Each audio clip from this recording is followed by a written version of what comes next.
Hello everybody, today I'm back in an Aston Martin. Now I've actually had a couple of these offered to me recently and I have politely declined their requests for a review. The simple reason being that I have covered a couple of Astons in the past. Now on the face of it, this looks like a relatively ordinary 2006 first generation 4.3 litre V8 Vantage. And indeed, most of the car is standard 2006 Vantage. However, it does have a couple of interesting modifications. Now, shortly before this car's owner acquired it, there was a problem. Basically, somebody screwed up, and the engine, as a result, launched itself. Now, apparently, Aston Martin cannot supply a brand new 4.3 litre engine. They can only supply a 4.7, and so this car's had a little bit of a heart transplant. It's now got that 4.7 litre engine up front, which as standard would give it an extra sort of 40 brake horsepower, taking it up to around 420 from the original 380. But that's not where the changes ended though. This car at the same time also received a lightweight clutch and flywheel, a sports catalytic converter, some tuned manifolds, and it's also running a switchable exhaust back box. Now, what does that all mean? Well, two things. Number one, this goes like no 4.3 does, and it also sounds like thunder.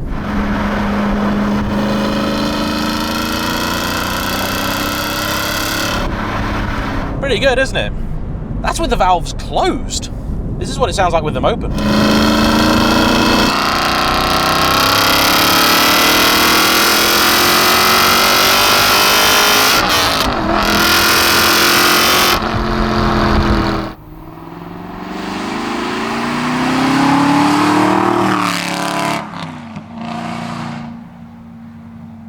It sounds dirty, and it also really shifts.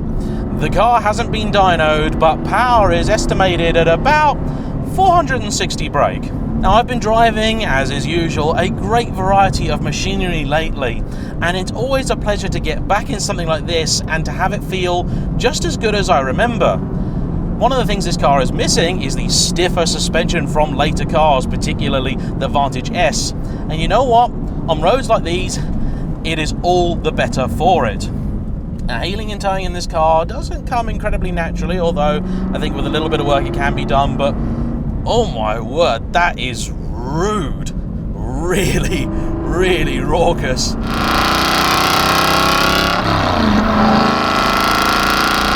Now, I get an awful lot of people that come to me and ask my advice on an Aston that they're looking at.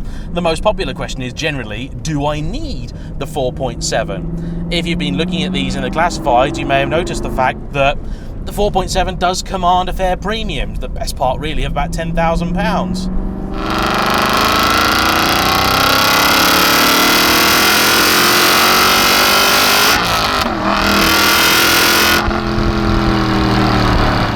And it's a very simple answer to give.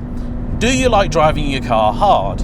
If you do, then yes, the 4.7 is well worth having. If you don't, the 4.3's got all you need. And I'm going to turn that exhaust down because it is shouty.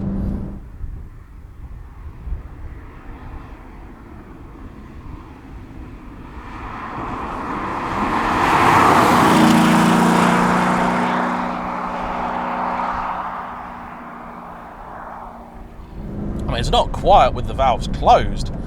I've not heard an Aston sound like this. This is something else. It also steers fabulously. In a couple of weeks, I'm going to be reviewing a Jaguar XKR, and I'm very keen to do that review because my overriding memory of a Jag is the fact that they just don't handle that great. It's not that they don't handle that great. That's perhaps an untrue thing to say because they certainly will go around a corner. Was that a Matra? What Jags don't have is the steering feel, that sense of connection with the road that the Aston does in spades. It's not the sharpest steering, but you get so much feel through this rack. I mean, I've been driving around my Honda S2000 a lot, and that car's steering just, it's not the best. I mean, it's all right. It works, of course. The car does what you tell it to. But you're getting something like this, and this, in comparison to the Honda, is a big old lumbering beast, and yet the steering is perfectly weighted. It's delicate, and the amount of feedback coming through this helm is just stunning. It's a fabulous car. You can really feel the road. But because it's that earlier car with that softer setup, it's not punishing you. I'm not getting the sort of road surface just smacked into me by the suspension. It's fabulous.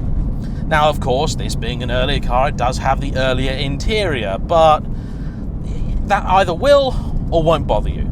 If it does, get the 4.7. The truth of the matter is that even in the later cars, the interior is still a bit out of date.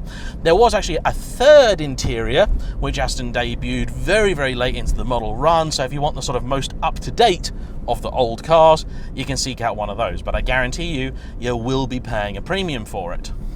Now, the gearbox in this car is perhaps its Achilles heel at the minute. The rest of it is so good that it does sort of let it down. The shift is a little bit disconnected. It's very light, it's very easy to shift, but it's not the most precise. The clutch also takes a little bit of work, not in terms of it being heavy at all, but it bites very quickly and the engine will stall very easily thanks to that lightweight flywheel. Even its owner concedes the fact that it's not the easiest car to get off the line, but it is a majestic place to be. Now, in fairness, most of my criticisms of this particular car are the same that I would level at any old Vantage. Can't see the front. This seats are actually pretty good. They did do a sports seat option in these, and it is by far my preferred seat option in them. They look like they're really uncomfortable, but they are in fact actually, I think, far more comfortable than these and also more supportive. So if you can find a car with those, they are pretty tasty. Now, finding an early car with this kind of engine swap is pretty unusual and pretty hard to track down. So if you do want an earlier car with a bit more zing in it, you could seek out something like the N400 edition. I also recently saw a few ProDrive development cars kicking around on eBay, so they are ultimately 4.3s that have just been toyed around with by the people at ProDrive, so they've got a few different mods and things on them, and they're worth seeking out. They are interesting little curios.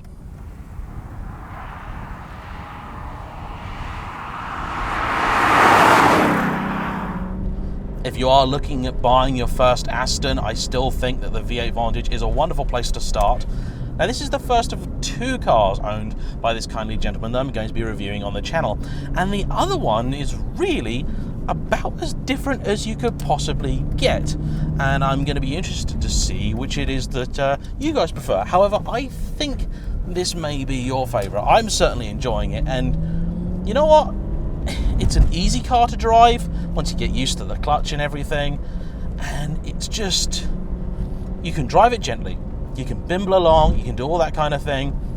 One other thing I should say about the Vantage in particular, if you want an automatic, don't buy it. Go get the DB, because that has a regular torque converter automatic gearbox in it, which for being an automatic is a better box. The speed shift that Aston insisted in using in the Vantage, which is just an SMG type box, it's an automated manual, it's a bit rubbish. Actually, it's very rubbish, and so I don't love it. However, this thing, it's awesome.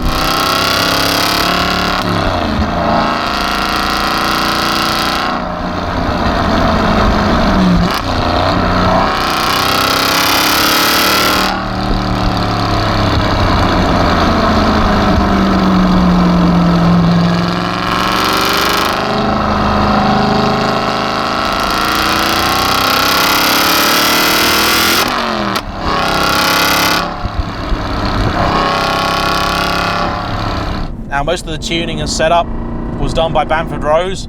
If you don't know about them, they are sort of the Aston guys. Whoa. Now, you can just feel that rear end, if you wanted it to be, could be quite lively. Now, I've been warned that it can be. And you can just feel it. It just dances around a little bit if you want it to. But the car is so progressive. Whoa. Rude noises.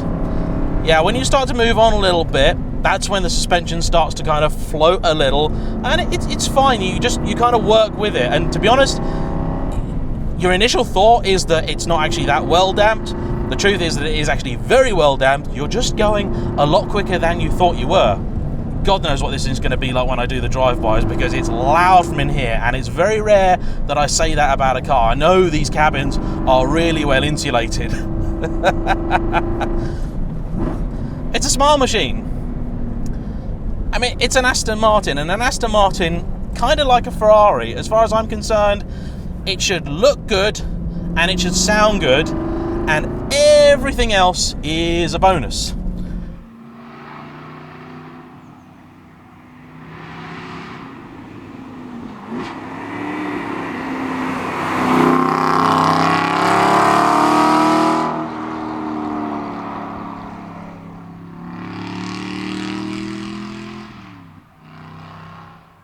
This thing looks great. I mean, you would not think at all this was a 13-year-old car. Yeah, there's a couple of bits of trim on the interior that need tending to, but nothing a couple of clips wouldn't solve. And this car is on 116,000 miles. Okay, yes, it's on its second engine, but that engine was not replaced because the first one was bad. It was replaced because the first one was, well, a victim of some poor maintenance. I love it. Of course I love it. I mean, I love the regular 4.3. This is just the sort of that car, but just feels like it's done a lot of drugs. Thanks for watching, everyone. Hope you've enjoyed today's little video. I guarantee you the next one is going to be very different indeed. Please like, comment below, subscribe if you haven't already. We'll see you for the next one. Bye-bye.